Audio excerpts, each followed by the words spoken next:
obviously the railway strike is very much in the news at the moment. All week it's been in the background.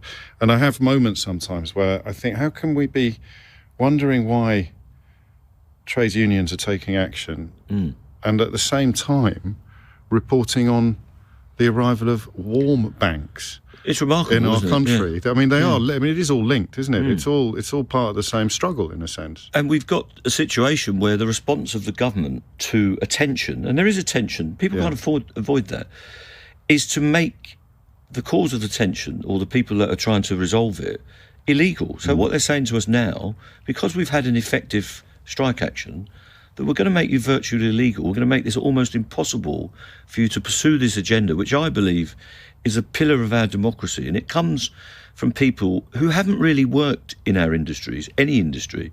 Some of these people that are running this country, as my mother would have said, have never done a hand's turn of work in their lives. You know, they've never, even as businessmen, they've not run important organisations. They tend to be from communications, PR, financial consultancies. They've never had to think, I own this factory, it's got 400 people, and we've got a problem. How am I going to keep these people paid? How am I going to pay my bills? Now, I recognise that. If you are a business person, you've got a problem, and it's a big responsibility. I don't think the people on either of those front benches anymore have had to do anything like that.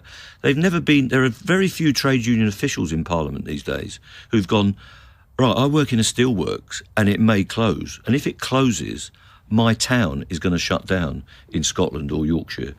And I've got to talk to this governor over here, and he's got a big problem as well. I think that's really missing from political life these days, the people that have actually been at the coalface and had to take really tough decisions about going on strike or not going on strike or making a settlement that's a big compromise and that is painful. So how would it change them if they had done a hand's turn in that? How would they be different, do you think?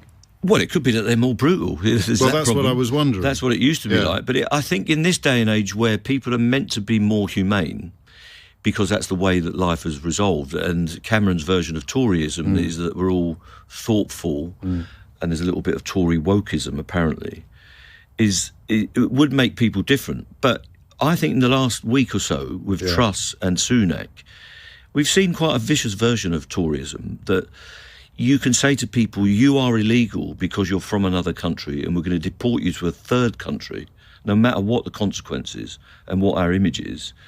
And we're going to make trade unionists illegal. And if they were doing this in Korea or some other oppressive country, they would be condemning what they're doing to us now. It's really remarkable that way that people can silo themselves and compartmentalise their thought and not have any form of a philosophy that goes from one end of their business to the other end of their business and think, how can I deliver what I believe into all the elements? And all this very image that tax itself is some kind of problem. Yes. I find that really disgusting. Yes, of course it is. Tax is good, and we've got to get that message out there. Tax is a good, purposeful, progressive thing in any society.